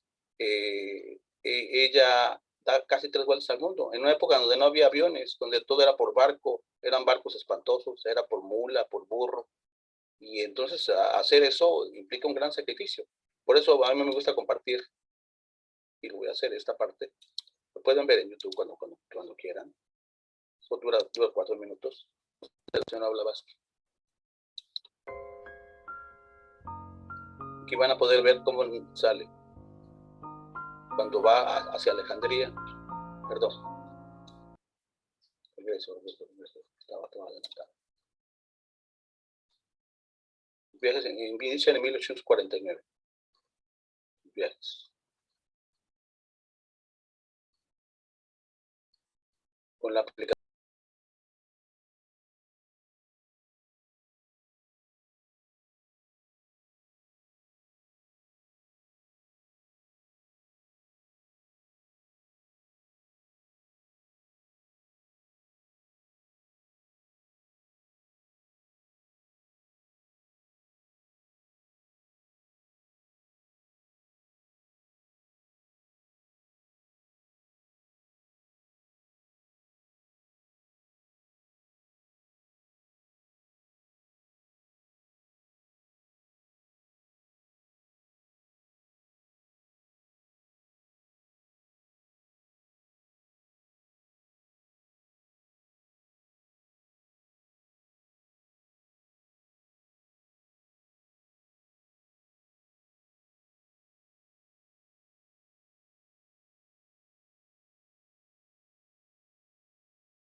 y de ahí vía Cabo Verde va a regresar a Europa, a Londres en 1954, nuevamente a Nueva York va a viajar, cuando Nueva York era en verdad, como las zapatillas de Nueva York, era una ciudad hecha casi de madera, como llegaron a decir en aquel entonces. Está en Chicago, atraviesa toda la Unión Americana, las montañas rocallosas, y va a salir por el otro lado, por el Pacífico. Ahí está con los mormones, que tienen mucho que ver con los mormones. En San Francisco va a saltar nuevamente San Francisco, nuevamente viaja a Arica, y ahí hace el dibujo de cómo era antiguamente un facsímil de los archivos de la Sociedad Teosófica, donde había un tesoro de libros de una biblioteca perdida ahí, de los incas, en Arica. Y vuelve a viajar al Japón, hacia la India, va con rumbo a la India por segunda vez, ya no con el Chela, aquí ya va acompañado de un doctor alemán, va a Benares y va a entrar al pequeño Tíbet, hacia Lahore, ya se encuentra norte con la India, a Cachemira, que es la actual de Pakistán, que ya tiene colindancia con el Tíbet, y va a ser ahí su segundo intento de entrar al Tíbet. Nuevamente, que el Tíbet era dominado, esa zona la controlaban los ingleses, y se la disputaban con los rusos, por cierto, y ella sospecharon de ella porque la consideraban como espía rusa. En algunas veces la llegaron a atacar por eso. ¿Sí? Y decían que es de la actual Tailandia, está en Birmania, que es Yangon, y luego visita la Padre de Madras, que al final ahí va a estar, en el 57, ahí va a estar la sede de la Sociedad Teosófica. Al final, nuevamente a Java, no sabe por qué, regresa otra vez vía Sudáfrica, que es la vuelta, para llegar a la entrada nuevamente a Europa.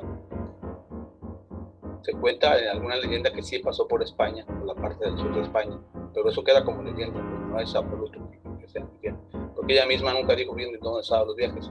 Aparece París, y de Alemania, y una Nochebuena de su familia no sabía en Rostov, llega en 1958, con su familia en una Navidad, la sorprende, pero ya les había llegado una carta del maestro Cache que se presentó con su hermana, Vera Chelikovsky, que iba a llegar ahí. De ahí viaja, ahí es cuando ella tiene como una enfermedad y ya le desaparece el poder mediúnico de Gabriel Manuel. Ella tuvo un medio en Tiflis, ahí cae agonizante, está gravemente enferma y pierde esa facultad de no poder controlar, porque desde niña ella tenía visiones, pero el bendito maestro Cache dice, le libró de ser medio en ese momento. Ese es el periplo del viaje de sus viajes iniciáticos, que algunos los hizo con Ramson. Está en los Balcanes, ¿sí? Y en Serbia, ahí asesinan al rey, le toca la época que está a punto de la guerra en los Montes Cárpatos, que es la tradición de Drácula. Y viaja a Grecia, donde ahí está el maestro Hilarión. En Siria se iniciada en los misterios de los drusos y los derviches. Y eso se sabe porque uno que fue su acompañante, Ramson, lo cuenta y después se enoja con él porque él cuenta cómo viajaron a esos lugares. Ella recibió iniciaciones en las escuelas antiguas, de la misma tradición, que todas entran dentro de la tradición antigua. Y está en Belgrado cuando es asesinado el actor de Está en Transilvania, que es la tierra de Drácula, por cierto. Ahí conoce al maestro veneciano, uno de los maestros de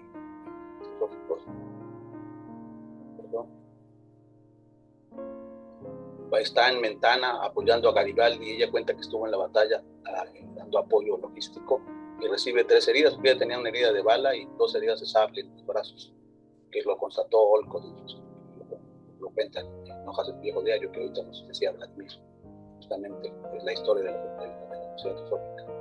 Nuevamente en los Montes Cárpatos, ahí está el maestro Rakoczy en Hungría, tiene contacto con diversos maestros de sabiduría. Recuerden, y vuelve a Constantinopla, nuevamente, y de Constantinopla ya puede entrar, ya se liberó de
y después fundó la Sociedad Teosófica. No, pero no te dicen todo este periplo que hizo, que fue un gran viaje iniciático que tenía que hacer para que dar a conocer la gran sabiduría que después tuvo con toda la humanidad.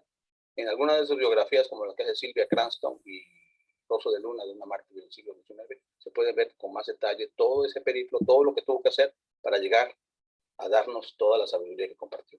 Bueno, un abuso más del tiempo, y por ahí les voy a hacer llegar por el mismo chat en los libros esos que les dije, de su biografía. Vale, pues muchísimas gracias, Guillermo. Como siempre, pues una super aportación. Como ven, pues prácticamente a lo que queremos llegar con todo esto es que Elena Blavatsky, pues su vida no fue azar, o sea, todo tuvo un porqué. Cada persona que conoció, cada viaje que hizo era parte de un gran plan. ¿Y por qué es importante entender esto? Porque esta situación que le pasó a Elena Blavatsky, pues nos puede pasar, o tal vez nos pasa a cualquiera de nosotros. O sea, las situaciones que nos pasan dentro de la vida no son azarosas. Probablemente Elena Blavatsky, muchos de estos viajes que hacía, sobre todo los primeros, no sabían ni bien por qué los estaba haciendo o por qué le pasaban las cosas que le pasaban. Y al final, cuando tú vas mirando hacia atrás y vas armando las piezas del rompecabezas que fue tu vida, pues puedes entender el por qué estás donde estás, ¿no? Por eso es bien importante esta parte de los viajes de Elena Blavatsky, nos muestra que esto mismo nos puede pasar a nosotros y por eso tenemos que analizar también nuestra historia. Muchas gracias, Guillermo. Y a ver, tenemos más manos levantadas. ¿Tú cuál ves más arriba, Guillermo? Mejor creo que tú sí las ves ordenadas. Marco Laguna. Marco Laguna. Ok, vale, perfecto. Pues adelante, Marco. Bienvenido, buenas noches. Gracias. Pero creo que antes estaba Vico, no sé. Igual. Bueno, en todo caso, ya. He escuchado con detenimiento la presentación y bueno, me hacía falta ver un poco de ese panorama general. Y me estaba poniendo a pensar, bueno, como economista, yo soy economista también, y el plan es mejorar, ¿no? Y pensando ya como una sociedad divina, ¿no? Así que todos mejoren. Se mencionó el tema de las fallas de la ciencia, la religión, también del espiritismo, y bueno, y mucho de esto tiene que ver porque no se hace el trabajo, mucha gente no trabajamos. Incluso el tema de cambios de hábitos, hay estudios de la psicología que te muestran que mejorar la conciencia de las personas es un trabajo realmente que pocos lo hacen, y dice que el 95 o más, un mayor porcentaje de las personas no trata de mejorar en su conciencia, ¿no? Es decir, sigue trabajando con su mente inferior, digamos, ¿no? Y ni siquiera eso a veces, ¿no? Entonces, ¿a qué me voy? La alternativa de que se ve por el lado de la ir por la filosofía, que parece es buenísima, porque estaríamos invitando a una reflexión y realmente hacer el trabajo práctico del entrenamiento mental para subir hacia una mente superior, ¿no? Tampoco. Y ahí me llama la atención, bueno, recuerdo, no llama la atención, creo que es interesante, alguna presentación que vino en un momento del Dalai Lama, ¿no? Que ahora está en la India, creo, y participaba también un representante de la Iglesia Católica, ¿no? Y ellos hablaban que hay mucha responsabilidad de qué mensajes se tiene que hacer y cómo se tiene que trabajar, ¿no? Y ahí voy una cosa, ¿no? No sé qué piensan ustedes. Ellos decían, como toda esta parte de comportamiento está, mucho tiene que ver en la enseñanza moderna, donde nos concentramos más en el tema más tipo científico, ¿no? Y no vamos mucho a lo espiritual. Entonces, hay un problema. Ellos dicen, ¿por qué no metemos en niños la meditación? Y parece que hay alguna evidencia de que si a los niños ya se mete con algún tipo de prácticas, podrían mejorar sus prácticas de virtudes, no sean teologales u otras, ¿no? Un poco más allá. No sé qué piensan de ese proceso, me parece interesante, ¿no? Porque no sé si eso se acelera el proceso y obviamente hay algo, no sé cómo decirlo. Y claro, es un plan individual. No sé si es una aplicación grupal, es medio, no sé qué pensar. Y también esto coincide con lo que mucho se habla de la era de Acuario, que estamos iniciando y estamos yendo a un nivel de conciencia más superior. Bueno, esa es la participación. Más que todo son dudas y que me mezcla toda la cabeza. No sé si me hice comprender. Gracias.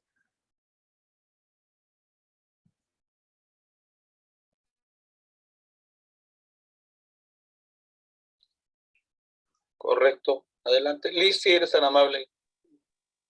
Hola, buenas noches. Nada más preguntar, creo que comentaste que había unos archivos en el chat que podemos descargar desde computadora. ¿Estoy bien? Sí, efectivamente están en el chat, algunos ya los han bajado, los han dado agradecimiento. No todo el mundo luego tiene acceso por su configuración. Pues si estás en celular, no, básicamente no lo vas a ver. Ajá, Sí. estoy en una compu, pero yo creo que no sé, no me aparecen. ¿Será que los puedas volver a subir? Correcto, sí. Sí, están en el chat para todos. Ajá, es que no tengo acceso, no puedo llegar hasta ese punto del chat. ¿Alguna Lo que configuración? podemos hacer igual, Guillermo, si quieres, igual yo los descargo y si no hay tema, pues los subimos al grupo de WhatsApp. Sí, perfecto. No, para Liz que nos está pidiendo, ¿no? Que no tiene problema. Vale, y para Muchas que gracias. descargar. Muchas gracias, era todo. Por ahí había quedado pendiente Vico. Perdón, adelante, Vico, si nos sigues con la intención de participar.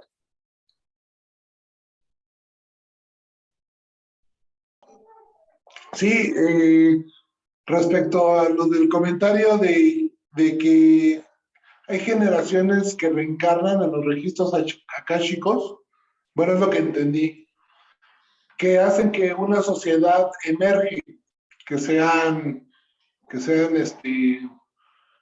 prósperos, pero que también hay entes que reencarnan y hacen la decadencia. ¿Esto tiene algún ciclo, dura algún tiempo? Pues, ¿hay registros de que dure cierta cantidad de años? Esa era mi pregunta. Vale, de esta parte, digo, igual ya también complementará Guillermo, de lo que yo conozco y que ha transmitido la maestra Elena, no hay como que reglas absolutas, pero creo que se habla de un promedio de más o menos 2000 años, lo que una persona se tarda en reencarnar después de haber fallecido.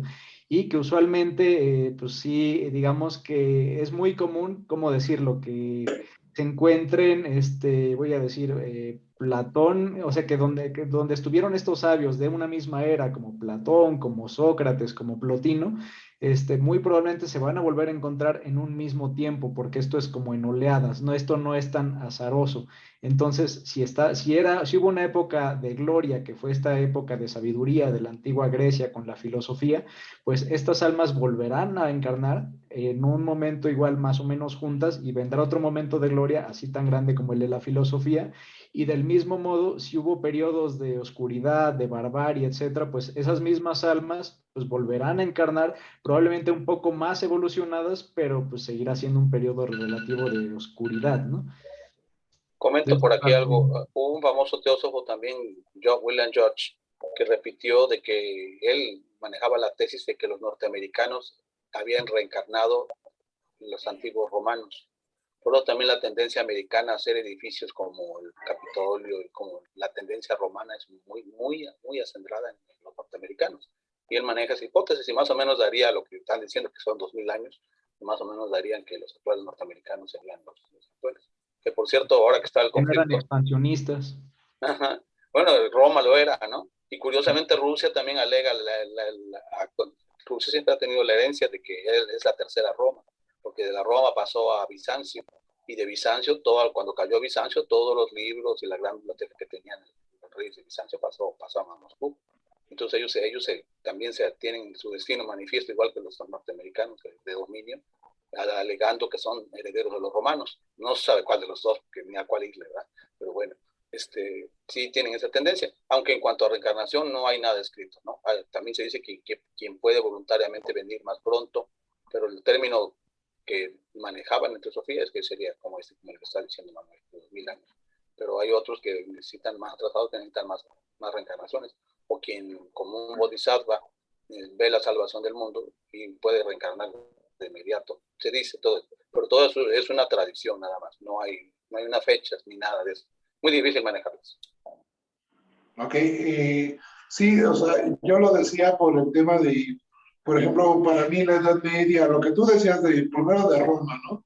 Y luego vemos la Edad Media y vemos un renacer, todo el renacimiento, y luego vemos la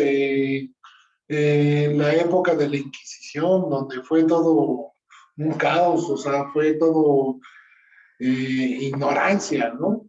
Y luego vemos al principio todo el siglo XIX, donde ahí existe la revolución industrial. Y luego vemos la guerra, y ahorita estamos viendo un periodo donde ya o sea, los TikTokers, o sea, todos los YouTubers nos están enseñando cosas muy, muy trascendentes, muy vanas, pensé que era un periodo más corto que de los 2000 años, ¿no? Entonces, por eso era mi pregunta, nada más. Vale, muchas gracias, Vico. Pues sí, digo, al final no hay tampoco, como dice Guillermo, no hay reglas absolutas y hay reglas, hay ruedas sobre ruedas, como dice Elena Blavatsky, ¿no? Entonces, pues sí, aunque hay tendencias, incluso puede esto variar por región, o sea, Elena Blavatsky decía que no todas las poblaciones avanzan igual, que por eso es por lo que un arqueólogo de repente va a alguna isla remota y se encuentra una civilización pues que se ve totalmente salvaje y que puede buscar otro lugar, otra región en ese mismo periodo y se encuentra una civilización pues muy avanzada, ¿no? Entonces, Elena Blavatsky decía que uno, por ver un vestigio del pasado, no podías llegar y generalizar que todos son salvajes, que todos son brutos, porque incluso hay partes que están más avanzadas en sus geografías y otras geografías que no están tan evolucionadas, ¿no? Entonces, sí pues no es lineal, vaya, es una mezcolanza en todos lados. Vale, gracias, Víctor. Y vale, bueno, y había un comentario de Marco que ya no pude contestar porque no quité el mute, pero de lo que comentabas, Marco, bueno, algo que he visto en que en algunos colegios ya se están empezando a poner como materias, como de wellness, para que los niños, pues como que empiecen a aprender a meditar, se tranquilicen. Y eso, pues hay doble postura, ¿no? Hay postura hay posturas que dicen que eso va a ser algo muy positivo, que ayudar a los niños pues, a controlar su emotividad, etcétera, pero también hay quienes están en contra de eso y que dicen que eso puede ser contraproducente, que puede eso generar una parte pasiva en los niños donde no se enseñan a ellos resolver sus problemas, ¿no? Entonces sí hay como digo, esto es dualidad y siempre todo tendrá sus dos perspectivas. Y bueno, hay un comentario más de Rosy.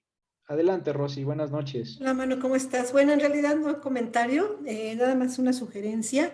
Estoy viendo ahorita en el chat que hay muchísimas personas que están pidiendo ser agregadas. Estoy escribiendo los nombres de todos, pero hay unos que dicen Phone, otros que dicen Galaxy, y entonces yo te voy a mandar todos los números, pero me acordé que tú nos diste la sugerencia que si tú pones tu número para que todos te contacten y los puedas agregar al grupo. Yo de todas maneras estoy tratando de copiar todos para apoyar porque están muy interesados y meterlos en el grupo de logia. Pero si tú gustas dejar tu número o algo para que ellos te puedan contactar, bueno, pues Claro, bienvenidos perfecto. todos. Ahorita yo te voy a mandar la lista de todas formas de los que estoy copiando, pero sí muchos dicen agréguenme, pero pues dice phone o algo, no hay nombre. Entonces, sí les rogaríamos por favor eso y si lo puedes poner, más que todo para el apoyo, ¿no? Para el grupo. Perfecto, ya Gracias, compartí mi Manu. número. Y sí, justamente aquí también es importante que también por seguridad de todos y para que sea un ambiente pues agradable dentro del grupo, pues que sepamos quién se está agregando al grupo de WhatsApp, ¿no? En ese sentido, pues como comenta Rosy, por favor, que sí, pues saber que no es iPhone 4, sino que es Rosalía, ¿no? Rosalía González, digamos, y que podemos saber quiénes somos y pues tener como que una cara, ¿no? Vale. Y bueno, creo que ya no hay más comentarios, ¿verdad? A ver. En el chat parece que sí. A ver, voy a revisar el chat. Aparte de los que piden agregarse, por ahí había alguno de los comentarios. Por ejemplo, del Cariyuga. De Verónica Lucía. Dice, gracias Manuel, mis respetos y admiración. Desde Chile, una consulta que hay de el Cariyuga. Pero, pues, estamos en tiempo de mal, tengo entendido que fue pagada este paso de Cariyuga. Eso ya 10 años soy iniciada en metafísica y sigo mis estudios en esa encarnación, que es como en casa, disfruto cada enseñanza. Gracias, buenas noches. Bueno, habla del Ok, no, pues, excelente. Vale, bien, pero muchas gracias. Pues que fue pagada es algo complejo de decir porque de acuerdo, por ejemplo, a las tradiciones del hinduismo, realmente estamos apenas en los primeros 5,000 años del periodo del Kali Yuga y este es un periodo que si no me falla creo que es de 440,000 años lo que dura. Ya un 10%. Exacto, entonces nos falta bastante para que esto se ponga más padre. Sí, pero sin embargo también como lo mencionábamos, hay ruedas sobre ruedas, o sea, aunque esto sea un periodo de oscuridad, pues dentro de este grande periodo de oscuridad también hay momentos de ascenso y de descenso, ¿no? O sea, hay momentos de más luz y de más oscuridad. Esperemos que estemos yendo hacia alguno más agradable. Además, creo que es lo que nos merecemos, ¿no? Es justicia, siempre. La ley de justicia es un mundo de leyes. Decía el señor Gautama Buda, quien ve el mundo desde la ignorancia ve un caos, pero quien lo ve desde la sabiduría ve que en él hay orden. Y precisamente hay un orden en el aparente caos. Hay una cosmética. El cosmos precisamente significa organizarse. Cuando uno tiene alguien, la cosmética es que te arreglas la cara, ¿no? Pues también el cosmos se arregla, está organizado. Aunque nosotros no somos capaces de ver las leyes profundas, una de los postulados de la teosofía es conocer las leyes ocultas para el hombre. Porque muchos terminan creyendo, por ejemplo, en milagros. Ahora hablábamos de la teurgia. Y no, la teosofía niega la existencia de milagros divinos o demoníacos. Únicamente son las leyes aplicadas. Lo que hacen los teurgas, aplican la ley. Y yo les hablo a la gente, a mis alumnos, sí les digo, que más que milagro, pasar de milagro, mejor piensen en mi logro, ¿no? Que es hacer el esfuerzo, ¿no? Para que tengan las cosas. Vale, perfecto. Bueno, pues ya van a dar las 10 de la noche, nos hemos extendido otra vez, una disculpa y un agradecimiento para quienes todavía nos acompañan. Vamos a cerrar ya pues la sesión del día de hoy. Para cerrarla, pues siempre tenemos la costumbre durante los lunes, como es sesión de trabajo, hacemos una oración de cierre, es la oración de la unidad de Annie Besant. Esta pues la voy a recitar yo y quien guste acompañar mentalmente pues puede hacerlo, ¿no? Y bueno, inicio. Oh vida oculta que vibras en cada átomo. Oh luz oculta que brillas en cada criatura. Oh amor oculto que todo lo abarcas en la unidad. Que cada ser que se sienta uno contigo, sepa por lo tanto que es uno con todos los demás. Listo, hermanos, pues muchas gracias a todos, un gusto, y bueno, pues están cordialmente invitados al grupo de WhatsApp, ya estaremos tomando en consideración todos los teléfonos que nos han compartido, y bueno, pues seguiremos ya el próximo lunes con nuestras sesiones, y los invitamos también cordialmente a quienes les haya interesado, les haya llamado la atención este tema que hablamos tan brevemente de los misterios y de las iniciaciones, pues el próximo jueves va a haber una plática muy buena de nuestra hermana Tere Ayala, que nos va a hablar justo de este tema de los misterios, para quien quiera profundizar en esa parte. Y bueno, muchas gracias a todos, que tengan una excelente noche. Mil gracias. Gracias, Manuel. Gracias, Guillermo. Gracias, Manuel. Gracias, buenas noches. Gracias, Manuel. Buenas noches. Gracias, Guillermo. Muchas gracias. Bendiciones. Gracias, buenas noches. Maravillosa Muchas noche. bendiciones. Buenas noches, y ahora que estoy de alta en el grupo, vuelvo a compartir el material. Muchas gracias a todos. Buenas noches. Muchas gracias. Buenas noches. Noche, maravillosa noche. Muy agradecida. Feliz Buenas inicio de noches a marzo. todos, hermanos. Desde Lima, Perú. Gracias. Buenas Chao. noches, muchas gracias a Manuel y a Guillermo las luces.